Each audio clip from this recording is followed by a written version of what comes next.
Setting up a VPS on Scala Hosting is actually way easier than it sounds, even if you're not super technical. First, go to Scala Hosting's website and choose a managed VPS hosting plan based on your needs. Once you have selected a plan and completed the purchase, you'll get access to your control panel, either SPanel or traditional cPanel, depending on what you have picked. Inside SPanel, everything's laid out clearly. You can manage your server, set up domains, create email accounts, and even install WordPress or other platforms in just a few clicks.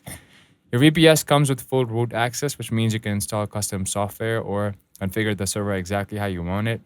But if you're not comfortable doing that yourself, Scala Hosting's 24/7 support team will help you set everything up, even migrate your existing sites for free. You can also get daily backups, malware protection through S-Shield, and the ability to scale your server resources as your website grows.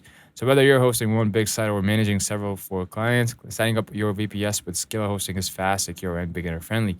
If this walkthrough helped, like the video, subscribe for more how-tos, and let me know how your questions in the comments.